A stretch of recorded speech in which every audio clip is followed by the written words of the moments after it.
Gokulam jewellers 20,000కు మించి కొనుగోలుకి gold coin, diamonds కి 5,000 ఆఫర్, ఎలక్ట్రిక్ బైక్ గెలుపొందే గొప్ప అవకాశం.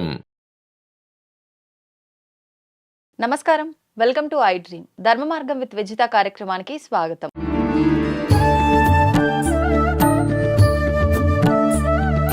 పరిస్థితుల ప్రభావం ఉంది అని ఇప్పుడు మీరు అన్నారు కదా, పరిస్థితుల ప్రభావంతో పాటు ఆహారం యొక్క ప్రభావం కూడా మన పైన ఉంటుందంటారు కదండి. 100%. నిజంగా దైవ చింతన కలిగిన వారు నిజంగా ఓన్లీ శాకాహార భోజనమే తీసుకోవాలా, మాంసాహార భోజనం తీసుకోకూడదా? అలా శాకాహారం తీసుకున్న వాళ్ళ పూజలే ఫలిస్తాయా? మాంసాహారం తీసుకుంటూ మేము పూజలు చేయాల్సిన విధంగా చేస్తున్నాము అంటే మేము మాంసాహారులమే కానీ పూజ సమయంలో మాంసాహారం తీసుకోవడం కాదు, కానీ మేము మాంసాహారులం, మరి వాళ్ళకు వచ్చిన ఫలితం మాకు వస్తుందా? ఇలాంటి సందేహాలు చాలా మందిలో ఉంటాయి. మంచి ప్రశ్న తల్లి. ఈ దైవ చింతన అనేది కేవలం ఆ క్షణానికి పూజ చేయటం లేదా అగరబత్తిలు చూపేయటం తర్వాత వదిలేయటమైనా లేదా ఎల్లప్పుడు ఉండటమా, ఈ రెండిట్లో మనం క్లారిటీ తీసుకోవాలి. ఈ శాకాహారం అనేది పూర్తిగా సాధనకు సంబంధించిన విషయం, శరీరానికి ఆరోగ్యానికి సంబంధించిన విషయం. ఇప్పటికీ మీరు ఏ డాక్టర్ని అడిగినా మాంసాహారాన్ని మానేయండి అనే చెప్తారు. అవునండి. కారణం ఏంటి? మనలో అది రజస్సును పెంచుతుంది, రజో గుణాన్ని తమో గుణాన్ని పెంచుతుంది. అంటే మధ్యాహ్నం పూట ఎక్కువగా నిద్రపోవటం, బద్ధకం, ఆలోచనలు సరిగ్గా రాకపోవటం, ఇటువంటివన్నీ పెంచటం అనేది ఆ మాంసాహారాన్ని స్వీకరించటం ద్వారా వస్తుంది. మీరు కంపేర్ చేయండి, నేను స్టడీ చేశాను ఒక 60 రోజులు. ఈ శాకాహారం తీసుకున్న వాళ్ళ ఆలోచనలు ఏంటి. ఇంకోటి, శాకాహారంలో కూడా 2 రకాలు తల్లి. ఉల్లిపాయ తింటారు, వెల్లుల్లిపాయ తింటారు, వాళ్ళని శాకాహారులని కూడా పిలుస్తారు. అవును అవును. మళ్ళీ కేవలం మాంసాహారం తింటారు. ఈ 3 కోణాలుగా నేను విభజన చేశాను తల్లి. ఈ పూర్తి శాకాహారులు ఉన్న వాళ్ళకి సూక్ష్మమైన విషయాలు కూడా చాలా తొందరగా అర్థమైపోతూ ఉంటాయి. సూక్ష్మం అంటే చాలా జటిలమైన పరిస్థితి. జటిలం అంటే క్రిటికల్ సిచ్యువేషన్, చాలా కఠినమైన పరిస్థితులు. ఆ పరిస్థితుల్లో వీళ్ళకి చాలా తొందరగా అర్థమవుతున్నాయి. వీళ్ళకు అర్థమవుతున్నాయి కానీ కన్ఫ్యూజన్ స్టేట్ లో ఉన్నారు. వీళ్ళకి అసలు బుర్రలోకి వెళ్ళటం లేదు. భాషలో, మాటలో, భావంలో తేడాలు వస్తున్నాయి. ఇది 60 రోజుల పాటు నేనే పరిశీలన చేశాను తల్లి. మనం ఖచ్చితంగా దేనిపైన ఈ పూర్తి శాకాహారం తీసుకునే వాళ్ళకు సాత్వికత ఎక్కువగా ఉంటుంది. పూర్తి సత్వగుణం అంటే వాళ్ళని దేవతలు అంటారు. పూర్తి సత్వగుణం రాకపోయినా సత్వస్థాయి ఎక్కువగా ఉంది. వీళ్ళకు రజోగుణం, ఈ ఉల్లిపాయ, వెల్లుల్లిపాయ వీటిని తీసుకోవడం ద్వారా రజోగుణం వీళ్ళలో ప్రవేశించి మధ్యాహ్నం పూట నిద్రపోవటం, బద్ధకం రావటం, ఇలా వీళ్ళు ఉండటం ద్వారా వీళ్ళు కన్ఫ్యూజన్ స్టేట్ లో ఉన్నారు. వీళ్ళకి అసలు ఆ ఇష్యూనే ఎక్కటం లేదు బ్రెయిన్ లోకి. అవును అవును. కారణం ఇదే తల్లి. అంటే ఆహార ప్రభావం ఖచ్చితంగా ఉంటుంది మన పైన. అయితే ఎలాగో మాంసాహారం టాపిక్ వచ్చింది కాబట్టి మామూలుగా ఈ మధ్య కాలంలో చూస్తున్నాం, దేవతలకి కూడా మాంసాహారం నివేదన చేసే పద్ధతులు కొన్ని చూస్తున్నాం. నిజంగా ఇది శాస్త్ర ప్రకారంగా ఉందా? ఇది గ్రామ దేవతల దగ్గర చేస్తారు తల్లి. అన్ని దేవతల దగ్గర చెయ్యరు. గ్రామ దేవతల దగ్గర ఈ వ్యవస్థని వామాచార పద్ధతిగా మనం తీసుకోవాలి. ఈ వామాచార పద్ధతి ఒక రకంగా ఒప్పుకోదగినదే కానీ పూర్తిగా శాస్త్ర సమ్మతం అంత పూర్తిగా ఒప్పుకోదగింది కాదు. మనిషి పుట్టింది మోక్షం పొందటానికి. ఆ మోక్షం సంపూర్ణ ఈ వైదికమైన పద్ధతుల్లోనే కలుగుతుంది. మీరు ఎంత వామాచారం చేసినా, మీరు ఎంత కోరికలు కోరుకొని నేను కోళ్ళు సమర్పిస్తానన్నా, మేకలు సమర్పిస్తానన్నా, చివరికి మీకు చాలా ఆ కర్మ అనుభవించే వెళ్తారు. మళ్ళీ కర్మ బంధనంలో ఇరుక్కుంటున్నారు జంతు బలులు ఇవ్వటం వల్ల. అంతే, నేను మేకను సమర్పిస్తానంటాం లేదా ఇవి చేస్తాం. పూర్వ యుగంలో ఏం జరిగేదంటారమ్మా, ఇప్పటిదాకా రాజుల గురించి మాట్లాడారు. ఆ రాజులు గొప్ప గొప్ప యాగాలు చేసేవారు. ఉదాహరణకు అశ్వమేధ యాగం అని ఉంది. అశ్వమేధ యాగం విధానం తెలుసమ్మా మీకు? లేదండి. ఒక గుర్రం ఉందనుకోండి, ఆ గుర్రంతో పాటు ఒక యోధుడిని ఇచ్చి పంపిస్తారు. ఆ యోధుడితో పాటు కొంతమంది వేద పండితులు కూడా వెళ్తారు. ఉదాహరణకు మహాభారతం తీసుకోండి. మహాభారతంలో ధర్మరాజు ఇదే యాగం చేశాడు, అశ్వమేధ యాగం. చివరిలో ఆ గుర్రాన్ని పట్టుకొని అర్జునుడు ముందు వెళ్తున్నాడు యోధుడిగా. అతడితో పాటు కొంతమంది వేద పండితులు వెళ్తున్నారు. అందులో ఉన్న నియమం ఏంటంటే, ఆ గుర్రం ఈ భూమండలంలో ఉన్న రాజ్యాలన్నీ తిరిగి రావాలి. ఈ భరత వర్షంలో ఉన్న రాజ్యాలన్నీ తిరిగి రావాలి. తిరిగి వచ్చి ఆ రాజులందరి చేత ఆమోదం పొందించాలి. ఆమోదం పొందకపోతే ఈ అర్జునుడు వాళ్ళతో యుద్ధం చేయాలి. వాళ్ళతో ఓడిపోతే అశ్వమేధం ఫలించదు. వాళ్ళందరిపైన విజయం పొందాలి. చాలా టఫ్ టాస్క్. టఫ్ ఫలితాలు కూడా. ఆయన తిరిగి రావడానికి ఎంత లేదన్నా సంవత్సరం అయినా పడుతుంది. అన్ని రాజ్యాలను జయించాలి. ఒక్కొక్క రాజ్యం వాళ్ళ దగ్గర ఉండేటువంటి సైన్యం అంతా ఉపయోగిస్తారు. అక్కడే యుద్ధం చేయాలి. ఇతడితో పాటు కొంత సైన్యం ఉంటే ఆ కొంత సైన్యం మళ్ళీ ఇక్కడ కూడా నియమం ఉందండి, ఆ రాజుని చంపకూడదు. ఎంత కోపం వచ్చినా ఇతడికి ఆ రాజుని చంపకూడదు. ఆ కోపాన్ని అణుచుకొని కేవలం అతడితో ఆమోదం మాత్రమే పొందించుకోవాలి. అంటే యాగం చేయటానికి ఆమోదమా? అంటే ఇంక ఇతను సుప్రీం అవుతాడు, ఓ ఏకఛత్రంగా భూమండలాన్ని పాలిస్తాడు. ఆహాహా. ఆ సుప్రీం అవటానికి ఎంతో మందితో చేస్తాడు. ఉమ్. చివరికి ఇతడు తిరిగి వచ్చాక ఇతడు తిరిగి వస్తున్నాడని చెప్పి కొంతమంది స్పైల్ని పెడతారమ్మా, ఉమ్. ఎక్కడెక్కడ ఉంటున్నారు ఏమేం చేస్తున్నారని. ఉమ్. ఇతడు ఒక 2-3 రోజుల్లో మన రాజ్యానికి వస్తున్నారనగా ఈ రాజు ఆ రాజ్యంలో ఈ కార్యక్రమాలన్నీ మొదలు పెడతారు. ఉమ్. మొదలుపెట్టి అతడు రాగానే ద్వారం వద్దకు రాగానే అతడికి ఆహారం తెచ్చి గుమ్మడికాయ కొట్టి అతన్ని ప్రవేశం చేస్తాడు. ఆ యాగంలో 100 పశువుల్ని బలి చేస్తారమ్మా. 100 పశువుల్ని. ఉమ్. మరి అది దోషమే కదా వాళ్ళకి. ఉమ్. ఆ యాగ హోమంలో పశువుల్ని ఇలా చేయటం దోషం కాదు, ఉమ్. అవి ఆ భావన వేరు, ఆ సబ్జెక్ట్ కూడా వేరు. ఓకే. అలా 100 పశువుల్ని వధించాక అతడు కొన్ని వేల మందికి అన్నదానం చేయవలసి ఉంటుంది, అన్న సమర్పణ. ఉహు. కొన్ని లక్షల మందికి. ఉదాహరణకు ధర్మరాజే 1,00,000 మంది భోజనాలు అయిపోయాక 1 గంట కొట్టండి అని చెప్పాడు. ఉమ్. ప్రతి నిమిషం అది 1 గంట మోగుతూ ఉంది. ఉమ్. అన్ని లక్షల మంది భోజనాలు చేసేవారు ఆహా. అప్పటి కాలంలో. ఆ వెనుకటి యుగంలో అటువంటి బలి సమర్పణ అనేది ఆచరణీయం. ఉమ్. ఈ ప్రస్తుతం మనం ఉన్న యుగం పేరేంటి తల్లి? కలియుగం. కలియుగంలో ఉమ్. ఇలా ఒక జంతువుని సమర్పించి ఆరాధన చేయడం అనేది తప్పు తల్లి. ఉమ్. అందుకే మీకు మనం పూర్తిగా అమ్మవారి పేరు సదాచారం, అమ్మవారి సదాచారానికి మాత్రమే సంప్రీతి చెందుతుంది. ఓకే. మరి ఇప్పుడు ఆ జంతు బలులకు బదులు ఇప్పుడు చాలా మంది గుమ్మడికాయ బలి అదైతే ఎంత ఫలితం ఉంటుందో అంతే ఫలితం అంటున్నారు. ఇది కరెక్టే అంటారా? గుమ్మడికాయ అనేది నెగిటివ్ ఎనర్జీస్ ని లాక్కుంటూ తల్లి. ఉమ్. అంటే అక్కడ ఉండేటువంటి దుష్ట శక్తుల ప్రభావం కానీ ఆలోచనలు కానీ ఇవన్నీ అక్కడ ఆ నెగిటివ్ తీసేసుకుంటుంది. ఉమ్. ఇక్కడ ఈ జంతువు అనే ఆ థాట్ వేరు, ఈ జంతువు ఆ తీసుకునేటువంటి శక్తి దీనికి ఉండదు. ఇది బలి సమర్పణ. ఉమ్. ఇది నెగిటివిటీ ఆరాని తీర్చడానికి ఇది ఉంది. ఓకే. ఓకే. 2 సపరేట్ అమ్మా. ఆహా. అర్థమైందమ్మా? అందుకే మీరు ఇంటికి గుమ్మడికాయ కట్టుకున్నారంటే ఉమ్. ఆ గుమ్మడికాయ కుళ్ళిపోవడం ఎప్పుడన్నా చూసారా? ఉమ్. కారణం ఆ ఇంట్లో ఎక్కువ నెగిటివ్ పవర్స్ ఉందని అర్థం. ఓకే. నెగిటివ్ సిచ్యువేషన్స్ ఉన్నప్పుడు ఏవైనా మనమే సూక్ష్మంగా పూజ చేసుకోవటం, మన పైన బాగా నెగిటివ్ కన్నులు ఎక్కువగా ఉన్నాయని అర్థం. మనం ఎదుగుతుంటే తొక్కేసే వాళ్ళు మనల్ని చూడాలి, అలాంటి వాళ్ళు ఎక్కువగా ఉన్నారని అర్థం తల్లి. ఓకే. అటువంటి అప్పుడు ఆ గుమ్మడికాయ మన ఇంట్లో ఆ లక్ష్మీదేవి ఆరాధన చేసుకుంటే కాస్త తగ్గుతుంది. ఉమ్. అదొక్కటి సరిపోతుంది అంటారా? సరిపోతుంది. ఆ గుమ్మడికాయ ప్రభావం వెంటనే కొంతమంది పెట్టిన రోజే కుళ్ళిపోవటం చూసాం. అవును. అవును. అటువంటి వాళ్ళకి ఇంకా ఎక్కువగా ఉంటుంది. ఆ చేసే పద్ధతి కూడా కొంచెం తెలిసి ఆ ఇంటికి దిష్టి తీయటం, దిష్టి తీసి ఆ గుమ్మడికాయ కొట్టడం, ఇంకో గుమ్మడికాయ ఇక్కడ పెట్టడం, ఇలా చేస్తే తొందరగా తగ్గిపోతుంది. ఓకే. ఇప్పుడు ఈ గుమ్మడికాయ కట్టే విధానం కూడా మనం తిథి నక్షత్రం ఇలాంటివి చూసుకోవాలంటారా? కొంతమంది ప్రతి అమావాస్యకి గుమ్మడికాయ కడుతూ ఉంటారు. ఇలా మార్చుకుంటూ ఉండాలంటారా ప్రతి అమావాస్యకి, లేదంటే కుళ్ళిపోయినప్పుడు మాత్రమే మార్చుతూ ఉండాలంటారా? 2 రకాలు ఉన్నాయి తల్లి. కొంతమంది పౌర్ణమికి మారుస్తారు, ఓకే. కొంతమంది అమావాస్యకు ఏదైనా ఆలయంలో పెట్టి పూజ చేయించి రాత్రి ఉంచి మళ్ళీ తీసుకొచ్చి వెళ్ళి కడుతూ ఉంటారు. ఆహా. ఇలా చేయటం ద్వారా ఏంటంటే ఆ గుళ్ళో ఉండే ఎనర్జీస్ ఈ గుమ్మడికాయలోకి ప్రవేశించి ఆ ఇంటిని ఆ ఎనర్జీస్ ప్రొటెక్ట్ చేస్తాయి. ఉమ్. అప్పుడు ఆ గుమ్మడికాయ కుళ్ళిపోయేంత వరకు పెట్టుకోవచ్చు. ఓకే. అది కుళ్ళిపోయాయి ఇంకోటి కూడా అలాగే చేసి గుళ్ళో పెట్టి మళ్ళీ తీసుకొచ్చి పెట్టుకోవటం ద్వారా అది ఫలిస్తుంది తల్లి. ఉహు. ఇప్పుడు మన మెయిన్ సబ్జెక్ట్ ఇలా భగవంతుణ్ణి ఆరాధించటం అనేది ఈ యుగంలో తప్పు తల్లి. ఉమ్. ఒక జంతువుని సమర్పించి ఇలా చేయటం అనేది తప్పు. అది వామాచార పద్ధతిలో ఉంది. ఇప్పటికీ మీరు అస్సాం కామాఖ్య వంటి క్షేత్రాలకు వెళ్తే అక్కడ ఇప్పటికీ మన చుట్టూయే చాలా జంతువులు తిరుగుతుంటాయి. ఉమ్. మళ్ళీ నెక్స్ట్ డే ఉండవు, చంపేస్తారు, ఆ. అమ్మవారికి సమర్పణ చేస్తారు. అక్కడ ఉండే పద్ధతి వేరు, ఓకే. అక్కడ ఉండేటువంటి విధి విధానం వేరు. అదంతా పూర్తి వామాచారంతో జరిగేటువంటి ఆలయ క్రమ పద్ధతి. వామాచారంలో జంతుబలి ఉంది, అక్కడ ధర్మ అధర్మం అనే విచక్షణ స్థితి ఉండదు. అక్కడ మత్స్యము, మాంసము, మైథునము ఇలా చాలా రకాల 5 రకాల ప్రక్రియల్ని చేస్తారు. ఆ ప్రక్రియ పద్ధతి వేరు. మన ప్రాంతంలో మన గ్రామ దేవతల దగ్గర సమర్పించాలనుకున్నది మీరు బోనం సమర్పిస్తారమ్మా. మీరు గమనిస్తే అవును.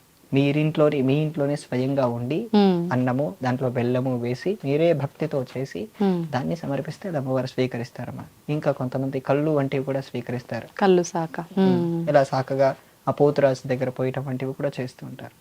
ఎంతవరకైనా ఒక ప్రాణికి ఇబ్బంది పెట్టనంత వరకు మనం ఎన్నైనా చేయొచ్చమ్మా. ఆ ప్రాణిలో కూడా ఆత్మతత్వం అని ఉంది మనం ఎరిగినప్పుడు ఖచ్చితంగా అటువంటి పనులు మనం చెయ్యం. ఓకే. ఓకే. అయితే ఇప్పుడు భగవంతుడికి చాలా మంది మొక్కులు మొక్కుకుంటూ ఉంటారు. కొంతమంది ఆ మొక్కులు మర్చిపోతుంటారు, కొంతమంది గుర్తున్న మొక్కులు చెల్లించరు. ఇటువంటి క్రమంలో దోషం ఏమైనా కలిగే అవకాశం ఉంటుందంటారా? వాక్కుకు మనస్సుకు 2 శక్తులు ఉంటాయమ్మా. మన వాక్కు మన మనస్సు విశ్వంలో ఉండే శక్తులకు ఇంటర్లింక్ అయి ఉంటాయి. మీరు పుట్టినప్పటి దగ్గర నుంచి ఏ పూజలు చేయనక్కర్లేదు, ఏమీ చేయనక్కర్లేదు, మీరు కేవలం సత్యమే మాట్లాడుతూ డిప్లొమాటిక్గా సమయస్ఫూర్తిగా సత్యమే మాట్లాడుతూ అబద్ధం చెప్పవనట్లేదు. సమయస్ఫూర్తి అంటే సత్యమే మాట్లాడుతూ ఉంటే మీరు మాట్లాడేటువంటి అక్కడ తప్పు అది అయినప్పటికీ అది సత్యం అవుతుందమ్మా. అది సత్యం మన వాక్కుకు విశ్వంలో ఉండే శక్తులు సహకరించి అది సత్యం చేస్తాయి. ఇది పూజలతో సంబంధం లేదు. పూజ మళ్ళీ ఆప్షనల్ అక్కడ. మీరు సత్యం మాత్రమే మాట్లాడగలిగితే ఎటువంటి కష్ట పరిస్థితి అయినా సరే డిప్లొమాటిక్ గా ఉండి సత్యం మాత్రమే మాట్లాడగలిగితే విశ్వంలో ఉండే శక్తులు మనకు సహకరించి అది చేస్తాయి. మీరేమన్నారు ఇంకోటి, మనస్సుతో కూడా, మనస్సు ఎంతో అపవిత్రమైన భావంతో ఉంటుంది. ఆ చిత్తం సందర్భంలో చెప్పాం. ఆ పూర్తి పవిత్రమైన భావనలో ఉన్నప్పుడు మనం ఏం కోరికున్నా సరే అది ఫలిస్తుంది. ఇక్కడ మనం నార్మల్ సబ్జెక్ట్ వచ్చినప్పుడు వాళ్ళ కోరికలు తీర్చుకోవటం కోసం నేను ఇది సమర్పిస్తాను అని వాళ్ళే కోరుకుంటారు. వాళ్ళు కోరుకున్నప్పుడు వాళ్ళు తీర్చకపోతే వాళ్ళదే కదా తల్లి తప్పు. వాళ్ళు తప్పు చేసి మళ్ళీ నేను తీర్చకపోతే ఏమైనా అవుతుందా అని అడగటం కూడా అది మూర్ఖత్వమే అంటారు తల్లి. అవునా కాదు? అవును. అయితే కొంతమంది డిలే చేస్తుంటారు బాగా. అంటే ఇప్పుడు ఫర్ ఎగ్జాంపుల్ ఆ క్షేత్రం దూరంగా ఉండొచ్చు, వెళ్ళటానికి వీలు కాకపోవచ్చు, మళ్ళీ వెళ్దాం అలా పోస్ట్ పోన్ అవుతూ ఉంటుంది. అట్లా కూడా చాలా మంది భయపడుతూ ఉంటారు. మేము వెళ్ళాలనుకుంటున్నాం కానీ ఏంటో అన్ని ఆటంకాలు వస్తున్నాయి, మరి ఆ మొక్కు చెల్లించుకోలేకపోతున్నాము, దీనివల్ల మాకేమైనా ఇబ్బంది కలుగుతుందేమో అని కొంతమంది అనుకుంటూ ఉంటారు కదా. భగవంతుడు అవకాశాలు ఇస్తాడు తల్లి. అందుకే సత్యనారాయణ వ్రత కథలో 3వ కథ మీరు గమనిస్తే ఆ వైశ్యుడికి సంతానం కలిగిన తర్వాత నేను వ్రతం చేస్తానంటాడు, కానీ చేయలేదు. చివరికి వాళ్ళ భార్య గుర్తు చేస్తుంది, ఏమంటే వ్రతం చేద్దామా అంటే మన అమ్మాయి వివాహ సమయంలో తప్పక చేద్దామంటాడు. అమ్మాయికి పుట్టిన 11వ రోజు అమ్మాయి నామకరణం అప్పుడు గుర్తు చేస్తుంది. వివాహం ఎప్పుడండి? ఎన్నేళ్ల గ్యాప్ ఉంది? అన్నేళ్ల గ్యాప్ లో వెళ్ళొచ్చు కదా. అతడు మర్చిపోయి అహంకారంతో ప్రవర్తించాడు కాబట్టి భగవంతుడు శిక్షించాడు. ఇక్కడ కూడా మనం ఆ కథని మన జీవితానికి ఇంటర్లింక్ చేసుకోండి. మీ ఎంతకు మీరే కోరిక కోరుకొని మీరు తీర్చకుండా మీరే అహంకారంతో ప్రవర్తిస్తున్నారంటే అటువంటి శిక్షలు ఆటోమేటిక్ గా పడుతున్నాయి. అవి భగవంతుడు అలా చేయటానికి కారణం మీరే మాట ఇచ్చారు, మీరే తప్పు చేశారు. శాస్త్రంలో ఒక్కదానికి పరిష్కారం లేదు తల్లి. ఏదో చెప్పగలరా? ఏంటండి? కృతజ్ఞత. కృతజ్ఞత కాదు, కృతజ్ఞత. కృతజ్ఞత అంటే గ్రాటిట్యూడ్, కృతజ్ఞత అంటే ఇన్గ్రాటిట్యూడ్. ఇన్గ్రాటిట్యూడ్ అంటే తెలుసు కదమ్మా. ఎవరికైనా మనం కృతజ్ఞత తెలుపుకోవాలని మనలో మనకు అనిపించడమా? కృతజ్ఞత భావం అనేది గ్రాటిట్యూడ్, కృతజ్ఞత జ్ఞాటిట్యూడ్ అనేది మోసం చేయటం తల్లి. దాన్ని అలాంటి దాన్ని రాక్షసులు లేదా కుక్కలు కూడా అటువంటి శవాన్ని వాసన కూడా చూడవు, కృతజ్ఞతా దోషం ఉన్న వాళ్ళని. ఇన్గ్రాటిట్యూడ్, అన్గ్రాటిట్యూడ్ అంటారు దాన్ని ఇంగ్లీష్ లో. సో శాస్త్రంలో దానికి పరిష్కారం లేదు. మనం ఎప్పుడు ఆ కృతజ్ఞతగా బ్రతకూడదు, కృతజ్ఞతగా బ్రతకాలి. పదాలు జాగ్రత్తగా చూడాలి. మనం పలికే విధానం మారితేనే ఎంతో అర్థం మారిపోతుంది తల్లి. కృతజ్ఞత అంటే మనం చూపించుకునేటువంటి ప్రేమ భావం. అవునా కదా? అవును అవును. మీ అమ్మగారు రోజు అన్నం చేసి మీరు పెడుతున్నారు, మీరు ఆవిడికి చూపించవలసింది ఏంటి? కేవలం ప్రేమే. అవును. ఆవిడ పైన అరిచి గోల చేసి ఇదంతా చేస్తే ఆవిడకి ఏమవుతుంది? బాధపడుతుంది. ఆవిడ కృతజ్ఞతగా మీరు చూపించవలసింది ప్రేమ, అంతే. ఇక్కడ కూడా వాళ్ళు సహాయం చేసినప్పుడు మీరు చూపించవలసింది కేవలం ప్రేమే. ఆ ప్రేమ చూపించకుండా వాళ్ళని మీరు మోసం చేశారంటే అటువంటి దానికి శాస్త్రంలో పరిష్కారమే లేదు. పరిష్కారం లేదంటే వాళ్ళు ఎంత తప్పు చేశారనేదే అర్థం తల్లి. ఓకే. అయితే అండి, మన హిందూ ధర్మం విషయానికి వస్తే మన ధర్మాన్ని కాపాడుకోవాల్సిన బాధ్యత మనందరి చేతుల్లో ఉంది. మనం పోరాడాలి అని చెప్పి మనం ఇందాక మాట్లాడుకున్నాం. మనం పోరాడాలి అని అనుకున్నప్పుడు ఫస్ట్ మనలో మనమే కులాలు అని చెప్పి వాదించుకొని గొడవలు పెట్టుకొని పెద్ద పెద్ద తగాదాలకు కూడా వెళ్ళే సందర్భాలు చూస్తున్నాం. మా కులం గొప్ప అని చెప్పి. నిజంగా శాస్త్రంలో ఈ కులాలు, ఈ వర్ణాలు ఇవన్నీ ఉన్నాయా? ఇలా కొట్టుకొని పోతూ ఉంటే మనం ఇంకా మన ధర్మం గురించి మాట్లాడేది, కాపాడుకునేది అసలు ఎప్పుడు? మంచి ప్రశ్న తల్లి. వర్ణం అనేటువంటి వ్యవస్థ మన ధర్మంలోనే ఉంది. మనకు వేదాల్లో కూడా దీనికి ప్రమాణం కనపడుతుంది. వర్ణ వ్యవస్థ వర్ణాన్ని ఆధారం చేసుకుని ఆ కులాన్ని ఏర్పడింది తల్లి. ఉదాహరణకు మీరన్నారు వైషమ్యం వేరు, ఇక్కడ ఈ కుల పద్ధతి వేరు. జాగ్రత్తగా గమనించండి. మన ధర్మంలో ఆ వ్యవస్థ చెప్పిందంటే ఆ వ్యవస్థ పరస్పర అవగాహన, పరస్పర సహకారంతో మాత్రమే ఉండేది. ఒక్క 300 ఏళ్ళు వెనక్కి వెళ్దాం తల్లి. 300 ఏళ్ళు వెనక్కి వెళ్ళినప్పుడు మనకు ఇప్పుడు ఉండేటువంటి ఈ గేటెడ్ కమ్యూనిటీ సిస్టమ్ ఉంది. ఆ గేటెడ్ కమ్యూనిటీ సిస్టమ్ని ఆ కమ్యూనిటీ సిస్టంలో ఉండేవారు. ఉదాహరణకు ఇప్పటికీ దూదేకుల బజార్ అని, ఉమ్, కుమ్మరి వీధి అని, సాలె వీధి అని ఇలాంటి పేర్లు మీరు వింటున్నారా, చూసారా? ఆ వీధి అంతా అప్పటివే తల్లి, పేర్లే మారలేదు. కానీ ఇప్పుడు మనుషులు అక్కడ ఉండేటువంటి వాళ్ళ భావజాలంలో మార్పులు వచ్చాయి. ఉమ్, ఆ కుమ్మరి వీధి అన్నప్పుడు ఆ కుండలు చేసుకునే వాళ్ళంతా పరస్పరంగా ఒక చోట ఉండేవారు. ఆహా, అగ్రహారం అంటారు. ఈ బ్రాహ్మణులందరూ ఒక చోట ఉంటారు, ఉమ్, ఈ వైశ్యులంతా ఒక చోట ఉంటారు. ఇలా ఉండటం ద్వారా చాలా మేలు జరుగుతుంది తల్లి. ఉమ్, ఏంటండి? ఈ ఉదాహరణకు కుమ్మరి పని చేసుకునే వారు ఉన్నారు అనుకోండి, కుమ్మరి పని చేసుకునే వారందరూ ఒక చోట ఉండటం ద్వారా వాళ్ళలో వాళ్ళకు స్నేహం కలుస్తుంది. ఐక్యత ఎవరు 100% ఎవరు ఒకరు తగ్గించుకోవాలనేటువంటి భావన ఎవరికి ఉండదు. ఎందుకంటే అందరూ ఒకటే పని చేస్తున్నారు. అవును. ఆ పక్కన ఉండేటువంటి వేరే వృత్తి చేస్తున్న వాళ్ళు కూడా వీళ్ళు తక్కువ వాళ్ళనే భావన లేదు తల్లి. ఉమ్, ఉమ్, ఇప్పుడు పరుపులు కుడతారు, పరుపులు కుట్టే వాళ్ళకు, కుండలు చేసే వాళ్ళకు వీళ్ళు తక్కువ వీళ్ళు ఎక్కువ అనే భావన ఎవరికీ లేదు. ఉమ్, ఈ వైషమ్యం వచ్చిందే బ్రిటిషర్లు మనని గణనగా, ఉమ్, మీరు ఈ కులం అంటే పేర్లు మనవే. ఆ వైషమ్యాలు ఎవరికి ఉండేవి కాదమ్మా. ఎవరు ఏ వృత్తి చేస్తున్నా వారి వృత్తిలో వారికి గౌరవం ఉండేది. దాదాపు వాళ్ళు అప్పట్లో వాళ్ళ వృత్తిల నుంచి వీళ్ళకు అమ్మాయిలు ఇవ్వటం, వీళ్ళ అబ్బాయిలు ఇవ్వటం కూడా చేసుకునేవారు. కానీ ఎవరి వృత్తిని వాళ్ళు గౌరవించేవారు. ఇలా చేసుకున్నప్పుడు ఏమైనా ఇబ్బంది అమ్మా? లేదు. ఇక్కడ ఇంకో మరో సౌలభ్యం ఏంటంటే, ఇప్పుడు ఈ కోర్టులు, ఈ చట్టాలు, ఈ జుడిషనరీ సిస్టమ్ కూడా ఆ చట్టం ముందు పనిచేయవు. అవును. ఏంటంటే వీళ్ళందరూ ఒకే వీధిలో ఉన్నారమ్మా, ఉమ్, వీళ్ళందరికీ ఒక పెద్ద ఉంటారు. ఉమ్, అవునా తల్లి? అవును. ఆ పెద్ద ఉన్నప్పుడు ఏం చేస్తారంటే, వీళ్ళు ఏదైనా తప్పు చేశారనుకోండి, వాళ్ళకు ఓ భావన ఉంటుంది. ఉమ్, వీళ్ళు మమ్మల్ని గ్రామం నుంచి ఏమైనా పంపిస్తారేమో, కులం నుంచి వెలేస్తారేమో అనే భావంతో వాళ్ళు తప్పు చేయకుండా చాలా జాగ్రత్తగానే బ్రతికేవారు. ఉమ్, ఇప్పుడు అటువంటి వ్యవస్థ మనకుందా? లేదు. మనల్ని తప్పు చేస్తున్నామని కంట్రోల్ చేసే వ్యవస్థ ఏముంది? ఒక గొప్ప సిస్టమ్ చూపించండి దానికంటే ముందు. కేవలం క్యాస్ట్ గా ఆ పేరు పెట్టుకోవటం కంటే ఆ వ్యవస్థ ఎంత మంచిదో గమనించండి. ఉమ్, ఆ వైషమ్యానికి మీరు నేను ఖచ్చితంగా వ్యతిరేకించవలసిందే. అవును. ఆ కులంలో దాన్ని, ఆ కులం పేరు చెప్పి ఒకరిని అణిచివేత చేస్తున్నారంటే 100% ప్రతి ఒక్కరూ దాన్ని వ్యతిరేకించవలసిందే. ఉమ్, కానీ దాని ద్వారా ఎంత మేలు జరుగుతుందో పరిశీలన చేయండి. అవును. ఉమ్, అందుకోసం ఆ తప్పులు ఎప్పుడు జరిగేవాళ్ళు కావు. అప్పుడు ఆ కోర్టుల పని ఎక్కువగా ఉండేది కాదు, న్యాయ వ్యవస్థ పని అసలు ఉండేదే కాదు. ఆ, అంతా ఆ కుల పెద్దే చూసుకునేవారు, చూసుకునేవారు. ఎందుకంటే ఆ వ్యవస్థ అంత పెద్దగా ఉండేది. అవును. ఇలా ఉన్నప్పుడు ఆ ఒకసారి భారతదేశం పైన ఈ మొఘలులు దండెత్తినప్పుడు, లేదా బ్రిటిషర్లు దండెత్తినప్పుడు కేవలం క్షత్రియులు మాత్రమే యుద్ధం చేయలేదమ్మా. ఉమ్, ప్రతి ఒక్కరూ వచ్చారు.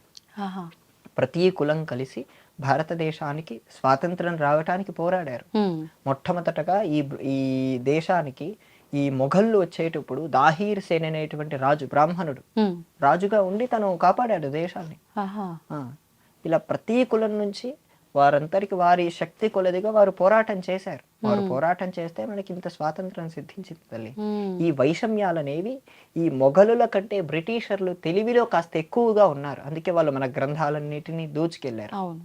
మన జ్ఞానాన్ని తస్కరించారు. వాళ్ళ ఆలోచనలో మనల్ని విభజించి, అందుకే వాళ్ళ రూలే డివైడ్ అండ్ రూల్. ఆ డివైడ్ అండ్ రూల్ అని ఉన్నప్పుడు ఆ రూల్ వాళ్ళు అలా చేయడానికి ఇక్కడ మనల్ని ఈ వైషమ్యాలు సృష్టించి వెళ్ళారు. మనం వైషమ్యం లేకుండా మన పద్ధతిని సక్రమంగా మనం చేసే పని మనం చేసుకోగలిగి తప్పకుండా మనం ధర్మరక్షణలో పాటు పడతాం తల్లి. ఈ భేదం ఫస్ట్ మనలో పోవాలి. నా కులం ఎక్కువ, ఇంకో కులం తక్కువ అనే భావన ఎప్పుడైతే పోతుందో ఈ కుల వ్యవస్థ అంతా ఖచ్చితంగా సరైన సక్రమమైన మార్గంలోనే ఉంది తల్లి. అయితే ఇప్పుడు కరెక్ట్గా మనం అనుకున్న పద్ధతిలో వెళ్ళాలి అన్నా, ఇలాంటి వివక్షలు లేకుండా ఉండాలి అన్నా, మన ధర్మం గురించి మనం కరెక్ట్గా తెలుసుకోవాలన్నా కూడా మనం అంటే ఇంట్లో చిన్న పిల్లలప్పటి నుంచే ఈ విధానం అనేది అలవాటు చేయాలంటారా? చేయాలండి. దీనికి విద్యా వ్యవస్థ కూడా సహకారం అందించాలి. ఎంతవరకు ఇప్పుడు మీరు ఇక్కడ ఉన్నారు, ఇంట్లో ఉండేటువంటి వాళ్ళకి ఎప్పుడు మీరు బోధన చేస్తూ ఉండలేరు కదా. అవును. అందుకే మన విద్యా వ్యవస్థ కూడా సరిగ్గా ఉన్నప్పుడు ఇటువంటివన్నీ సమానత్వం ఏంటి అనే క్లారిటీ ఇవ్వాలి. కమ్యూనిస్టులాగా సమానత్వం అంటే ఒక రకంగా బోధించకూడదు. మన సమానత్వం ఏంటి, మన పద్ధతి ఏంటి, మన విధానం ఏంటి, మన సంస్కారం ఏంటి, ఇటువంటివన్నీ మనం బోధించినప్పుడు వాళ్ళకి ఎక్కుతాయి. అప్పుడు ఈ వ్యవస్థ మంచిదే, ఆ వ్యవస్థలో వచ్చిన వైషమ్యాలు మంచివి కావు. అవును. ఆ పద్ధతి వాళ్ళకి తెలిసినప్పుడు ఖచ్చితంగా ప్రతి ఒక్కరు పాటిస్తారు తల్లి. విద్యా వ్యవస్థలో మార్పులు అన్నారు కదండి, విద్యా వ్యవస్థలో మార్పులు అనంటే మీరు చెప్పొచ్చేది ఏంటి అసలు?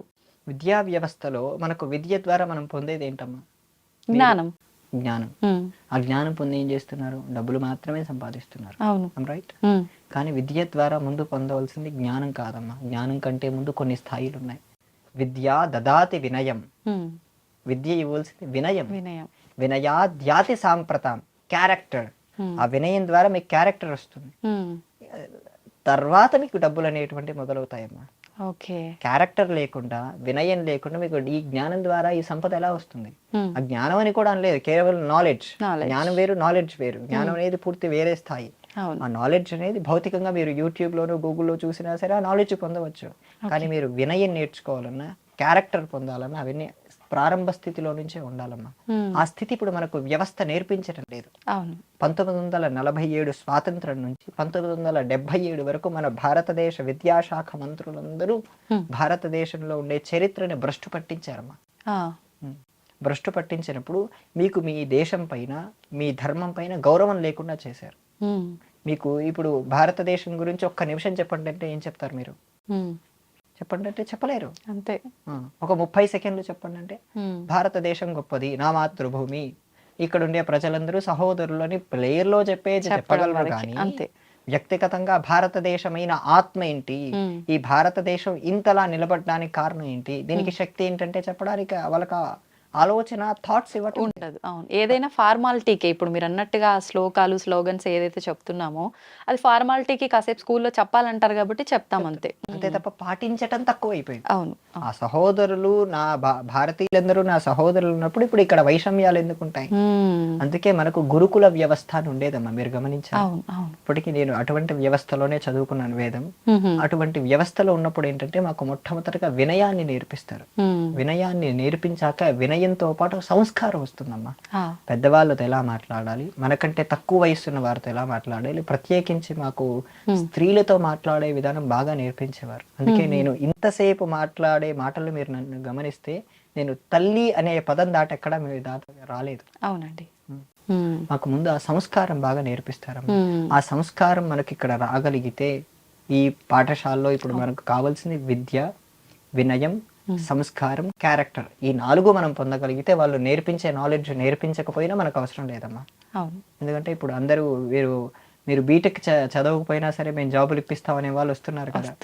చదివినా కూడా చదువుకు తగ్గ ఉద్యోగాలు లేకుండా ఎవరికి వారు నచ్చింది చేసుకునే పరిస్థితులే ఎక్కువగా చూస్తున్నాం. మీరు ఎంసీఏ చదివినా ఉద్యోగం వచ్చే పరిస్థితి లేదు, ఎంఎస్ చేసినా ఉద్యోగం చేసే పరిస్థితి లేదు. అంత రెసిషన్, ఇన్ఫ్లేషన్ విపరీత తారాస్థాయిలో ఉంది. ఆ తారాస్థాయిలో ఉన్నప్పుడు మనల్ని కాపాడేది క్యారెక్టర్, అవునా కాదా? ఆ క్యారెక్టర్ ఉన్నప్పుడు, ఆ సంస్కారం ఉన్నప్పుడు మనం ఎలా పని చేయాలని చెప్పి మనకు భారతీయమైన సంస్కారం నేర్పిస్తుంది తల్లి. లేదంటే అటువంటి ఇన్ఫ్లేషన్ అనేటువంటి మోడ్ ఎక్కువగా ఉంది. ఈ విద్యా వ్యవస్థ ఏం చేస్తుంది, వాళ్ళకి ఏ జ్ఞానం అందించటం లేదు. ఆ సందర్భంలో వై జంక్షన్ ఉంటుంది తల్లి. వై జంక్షన్ అంటే తెలుసు కదా. ఇంకా అక్కడ ఇన్ఫ్లేషన్ ఆల్రెడీ ఉంది, వాళ్ళంతా చదువుకున్నారు, ఇక చదువుకానికి డబ్బులు కట్టాలి, ఉద్యోగం రావట్లేదు. ఇప్పటిదాకా అబ్దుల్ కలాం స్టోరీ చెప్పారు. ఆయన జాగ్రత్తగా వెళ్తే దేశానికి రాష్ట్రపతి అవ్వచ్చు, ఆయన జాగ్రత్తగా వెళ్ళకపోతే దేశాన్ని దోచుకునే దొంగలు అవ్వచ్చు. అక్కడ ఆ వై జంక్షన్ లో వీళ్ళు ఏ దారి తీసుకోవాలో తెలియని పరిస్థితుల్లో వాళ్ళు ఉంచారు తల్లి. ఇక్కడ ధార్మికమైనటువంటి మార్గంలో ఉండే వరకు ఒక లక్షణం ఉంటుంది. ఒక మంత్రం ఉందమ్మా, చెప్తాను. యో దేవః సవితాస్మాకం ధియో ధర్మాది గోచరాః ప్రేరయేత్ తస్య యద్భర్గః తద్వరేణ్యముపాస్మహే. ఈ మంత్రాన్ని అందరూ చదువుకోవచ్చు. ఈ మంత్రంలో ఉన్న భావం ఏంటంటే, నా బుద్ధి ఎల్లప్పుడూ ధర్మమైన మార్గంలోనే ఉండుగాక, నాకు ఎల్లప్పుడూ ధర్మపరమైన ఆలోచనలు మాత్రమే రావాలి. ఇలాంటి వాళ్ళు, ధర్మపరమైన ఆలోచనలు మాత్రమే చేసే వాళ్లకు సంకట పరిస్థితులు ఎక్కువ ఉండవమ్మా. వాళ్ళు ఎంత క్రిటికల్ సిచ్యువేషన్ లో ఉన్నా సరే దాన్ని చాకచక్యంగా హ్యాండిల్ చేయగలరు. అందుకోసం మన భారతీయమైన ఆత్మ విద్యని ఇస్తుంది, వినయాన్ని ఇస్తుంది, దాంతోపాటు మోక్షం పొందే మార్గాన్ని కూడా ఇస్తుంది తల్లి. సో మనం చదువుకునేటువంటి ప్రతి విద్య ఇలా భౌతికంగా ఉపయోగపడుతుంది, వినయాన్ని ఇస్తుంది, సంస్కారాన్ని ఇస్తుంది, ఆటంక పరిస్థితుల్లో ఉన్నప్పుడు తప్పిస్తుంది, ఇటు మోక్షాన్ని కూడా ఇస్తుంది. అవును, మనిషికి కావాల్సిందేవే కదమ్మా. అవునండి. ఈ 4 మించి ఏదైనా కావాలా? ఏం లేదు. అందుకే ఈ విద్యా వ్యవస్థలో కావలసినటువంటి మార్పులు, వినయం ఇచ్చే విద్య ఉండాలి. హాస్టల్స్ అంటే వ్యవస్థ ఉందమ్మా, హాస్టల్స్ లో పెట్టుకోవటం కంటే ఇంట్లో పెట్టుకోవడమే చాలా ఉత్తమం. ఎందుకంటే అక్కడ జరిగేటువంటి దారుణాలు వర్ణించలేనిగా ఉన్నాయి. అటువంటి దారుణాలు జరుగుతున్నాయి, దాంట్లో ఇంట్లో పెట్టడమే చాలా ఉత్తమం. అందుకోసం గురుకుల పద్ధతిని కాస్త అడాప్ట్ చేసుకుని ఇప్పుడు ఉండేటువంటి విద్యా వ్యవస్థ వాళ్ళ దాంట్లో మార్గాలు, వాళ్ళు చెప్పేటువంటి సబ్జెక్టులన్నీ మార్పు చేసుకుంటూ, మార్పు అంటే ఉదాహరణకు ఓ సబ్జెక్ట్ ఉందమ్మా, ఆర్య ద్రావిడ సిద్ధాంతం అంటారు, విన్నారా? ఆర్య ద్రావిడ సిద్ధాంతాన్ని మ్యాక్స్ ముల్లర్ అనేటువంటి ఒకడు కనిపెట్టాడు. మ్యాక్స్ ముల్లర్ అనేటువంటి వాడు భారతదేశం ఎప్పుడూ రాలేదు. జర్మనీ, లండన్ ఆ ప్రాంతంలోనే కూర్చొని భారతదేశంలో ఉండేటువంటి మనం పవిత్రంగా భావించే ఋగ్వేదానికి భాష్యం రాశాడమ్మా. ఇంగ్లీష్ ట్రాన్స్లేషన్ చేశాడు. వాడికి సంస్కృతం రాదమ్మా. మమ నామ అహమేవ సంభాషిత మమ నామ ప్రవీణ్ కుమార్ శర్మ అన్నాను అనుకోండి, అంటే నేను మాత్రం మాట్లాడుతున్నాను, నా పేరు ప్రవీణ్ కుమార్ శర్మ నేను చెప్పాను. వాడికి ఆ మాత్రం కూడా రాదమ్మా. అటువంటి వాడు ఋగ్వేదానికి భాష్యం రాస్తాడు. వాడి భార్యకు ఒక లేఖలో రాస్తాడు. అతడు Christian missionary east India company అతనికి ఇస్తుంది. ఏం చెప్తాడంటే, మనం ఆఫ్రికాలో ఆఫ్రికాలో ఉండే వాళ్ళందరినీ మతం మార్చడానికి మనకు 200 ఏళ్ళు పట్టింది. భారతదేశంలో 400 ఏళ్ళైనా వాళ్ళు క్రిస్టియన్లుగా మార్చుకుపోవటానికి కారణం వాళ్ళకుండే సంస్కృత జ్ఞానమే. ఇక్కడ అందరికీ సంస్కృతం సూక్ష్మమైన పరిజ్ఞానం కొంచెమైనా ఉండేదమ్మా. ఆ పరిజ్ఞానంతో ఎవడేం చెప్తున్నాడనే విధానం ఉండేది. అటువంటి వాళ్ళందరూ ఈ ఆర్య ద్రావిడ సిద్ధాంతం అనే దాన్ని విభజించారు. ఆర్యులు అనేవారు ఎక్కడి నుంచో ఇండో యూరోపియన్ నుంచి వచ్చి ఇక్కడ ఉండేటువంటి ద్రావిడ్ని చంపేసి ఇక్కడ ఉండేటువంటి ద్రావిడ్ల పైన ఆధిపత్యం చెలాయించి ఇక్కడ ఉన్నారని వాళ్ళు ఒక సిద్ధాంతం తీసుకొచ్చారు. దీని గురించి ఎంతో మంది పరిశోధన చేసి ఇది నిజం కాదు, ఇది తప్పు అని చెప్పి తేల్చారు. జైపూర్లో ఒక ఆయన డేర్ కూడా చేశారు. ఎవరైనా సరే ఆర్య ద్రావిడ సిద్ధాంతం అని నిరూపిస్తే 2 కోట్లు ఇస్తానన్న. ఇప్పటికీ ఆ వీడియో యూట్యూబ్ లో ఉంది. ఒక కాంక్లేవ్ పెట్టి చెప్పారమ్మా. Okay okay. సో అటువంటివన్నీ ఇంకా పాఠ్యాంశాల్లో బోధించబడుతున్నాయి. అది సత్యం కాదు, తప్పు అని చెప్పినప్పటికీ బోధించబడుతున్నాయి అంటే వాళ్ళని ఎంత రాంగ్ ట్రాక్ లో తీసుకెళ్తున్నారో గమనించండి. అవును. తల్లి ఇటువంటి మార్పులని మనం తీసుకొచ్చి మన విద్యా విధానాన్ని వాళ్ళు కాస్త మోడ్రన్ గా చేయమనండి. ఎందుకంటే ప్రతిదీ పాతకాల పద్ధతిగా తీసుకొస్తే ఇప్పుడు వాళ్ళు అంతా అడాప్ట్ చేసుకోవడం కష్టమే. అందుకు దాంట్లో ఉండేటువంటి తత్వాన్ని పట్టుకొని దాన్ని ఇప్పటి కాలంలో ఎలా అందించాలో నా దగ్గర ప్లాన్ కూడా ఉందమ్మా. నేను చెప్పడానికి సిద్ధంగా కూడా ఉన్నాను. ఆ వ్యవస్థని ఎలా చేయాలన్న దాని గురించి కూడా నేను కొద్ది రోజుల పాటు దీని గురించి తెలుసుకొని దాని సేకరణ కూడా చేసి పెట్టుకున్నాను. సో మనకు ప్రతి దాన్ని ఎలా చేసుకోవాలన్న విషయాన్ని మనం ఏర్పాటు చేసుకోగలిగితే ఈ విద్యా వ్యవస్థలో ఇటువంటి మార్పులు కావాలి తల్లి. అవునండి. ఆ మార్పులు వచ్చినప్పుడు వాడికి ఆత్మహత్య చేసుకోవాలనే ఫీలింగ్ కలగకూడదు. లవ్ లోనో లేదా ఎక్కడైనా మోసపోతే ఈ విద్య అతన్ని కాపాడుతూ ఉండాలి. అందుకే మాకు పాఠశాలలో ఉన్నప్పుడు వినయం, సంస్కారం వల్ల మేము ఎటువంటి పరిస్థితి వచ్చినా సరే గాయత్రి మమ్మల్ని కాపాడుతూ ఉంటుందమ్మా. ఇప్పుడు మాకు 8 ఏళ్ళ 9 ఏళ్ళకే పాఠశాలకు వెళ్ళిపోయినప్పుడు ఉపనయనం చేస్తారు. ఉపనయనం చేసినప్పుడు ఈ గాయత్రి మంత్రం రోజు 3 సార్లు అంటే 300 సార్లు 300 రోజుకి పూటకి 108 సార్లు జపం చేయాలమ్మా. ఇలా చేసేటప్పుడు కాస్త 12-13 వేలు వయస్సు వచ్చేసరికి అతడికి మనస్సులో కామభావనలు పుడతాయి. ఈ లోపే మాకు గాయత్రి ఉండటం ద్వారా ఈ కామభావనలు మాలో పుట్టకుండా మేము వినయంగా సంస్కారవంతంగా పెరుగుతున్నామంటే కారణం ఇదేనమ్మా. ఆ వినయం సంస్కారం ఇక్కడ విద్యా వ్యవస్థలో పోగొట్టుకుంటున్నాం. పోయింది లేదు కూడా. అవునా కదా. ఆ మెకాలే సిస్టమ్ మనకు అంత ఇవ్వటం లేదు. ఆ మెకాలే మనకి ఇవ్వాల్సినటువంటి సిస్టమ్ ఏంటి, అదే బాబింగ్టన్ లార్డ్ మెకాలే సిస్టమ్ ఈ విద్యా వ్యవస్థ ఏర్పాటు చేశారు. ఇప్పటికి అదే కంటిన్యూ అవుతుంది. కొంత మార్పులు చేశారు. ఇంకా చాలా మార్పులు జరగాలి. జరిగితేనే భారతీయ విద్యా వ్యవస్థ పటిష్టంగా మూలాలు పోగొట్టుకోకుండా ఉంటుందమ్మా. నిజంగా వాస్తవం అండి మీరు చెప్పింది. నిజంగా పిల్లలు ఇంట్లో ఉండడం కంటే ఎక్కువ స్కూళ్ళల్లోనే ఉండటం చూస్తున్నాం. తల్లిదండ్రుల కంటే స్నేహితుల ప్రభావం ఎక్కువ ఉంటుంది. అలాంటప్పుడు నిజంగా మీరు అన్నట్టుగా విద్యా వ్యవస్థలో గనక మార్పు వచ్చి ఇలాంటి మంచి విషయాలు తెలియజేయడం గనక జరిగితే, ఇప్పుడు మనం ఏదైతే ఇబ్బందులు, అరాచకాలు, చిన్న పిల్లల పైన అఘాయిత్యాలు ఇలాంటివి చూస్తున్నామో ఇలాంటివి జరగకుండా ఉండే అవకాశం ఉంటుంది. నిజంగా ఒక పద్ధతిలో పిల్లల జీవితం అనేది ఉండటానికి నిజంగా అవకాశం ఉంటుంది. క్లిష్టమైన పరిస్థితి వచ్చింది. రేపు ఇన్ఫ్లేషన్ వచ్చిందమ్మా. మొన్న అమెరికాలో ఎలక్షన్స్ జరిగాయి. అంతకుముందు ఆ ప్రభుత్వం ఉన్నప్పుడు 8.7% ఇన్ఫ్లేషన్ ఉంది. ఆ ఇన్ఫ్లేషన్ ఉన్నప్పుడు ఎంతో మంది భారతీయ విద్యార్థులకు ఉద్యోగాలు పొందలేకపోయారమ్మా. దాంతో చాలా మంది మానసిక వేదన పడేవారు. విపరీతమైన నాకే చాలా మంది ఫోన్లు చేశారు, ఉద్యోగం చేయాలంటే ఏం చేయాలండి, ఏ పూజ చేయాలండి అంటే ఏమీ దొరకనప్పుడు ఇటు వస్తున్నారు. గమనించారా? అవకాశం లేదు అన్నప్పుడు, లేదన్నప్పుడే దేవుడు గుర్తు రావటం కాదు, నీ నిత్య జీవితం అది అయిపోయి ఉండాలి. అటువంటి సందర్భంలో క్లిష్టమైన పరిస్థితుల్లో సర్కిల్ అయినప్పుడు కూడా మనం జాగ్రత్తగా ఉండాలి. అభిమన్యుడు ఆ యుద్ధంలో అంతమంది, ఎవరు, ద్రోణాచార్యుడు, కర్ణుడు, ఆ చుట్టుపక్కల లక్ష్మణుడు అంటే ఇతనండి, ఈ దుర్యోధనుడి కొడుకు, వీళ్ళందరూ చుట్టుగా అతనితో యుద్ధం చేస్తున్నారు. అతడు కొంచెం కూడా వెనకలేదమ్మా. అతడి వయస్సు అప్పుడు బిలో 16 తల్లి. అంతా కూడా వెనక్కుండా ఆ కర్ణుణ్ణి భయపెట్టాడు. కర్ణుడు అతడి పైన వెళ్ళలేకపోతున్నాడు. అతన్ని అధర్మంగా చంపారు. అభిమన్యుడిని అధర్మంగా చెప్పారు. ద్రోణాచార్యుడు అతని పైన యుద్ధం చేస్తున్నా అభిమన్యుడు అతన్ని ఓడిస్తూనే ఉన్నాడు. వీళ్ళు ఎంతమంది ముందుకు వస్తున్నా ఒక్కడే ఉండి ఆ వ్యూహంలో చిక్కుకున్నాడనే భావన లేకుండా చంపారు తల్లి. అంటే అతన్ని మోసం చేసి చంపారు.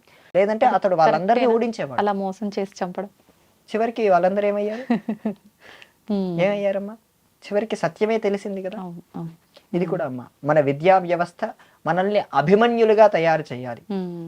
ధన్యవాదాలండి, చాలా మంచి విషయాలు తెలియజేశారు. నిజంగా మీరు చెప్పిన విధానం అయితే నిజంగా చాలా బాగుంది. నిజంగా చూద్దాం ఎలాంటి మార్పు వస్తుందో రానున్న కాలంలో. ధన్యవాదాలండి. తవ్వుతూనే శివలింగం సరే దాన్ని అట్లా కప్పేసేయండి, చూపించదండి. Krishna is there.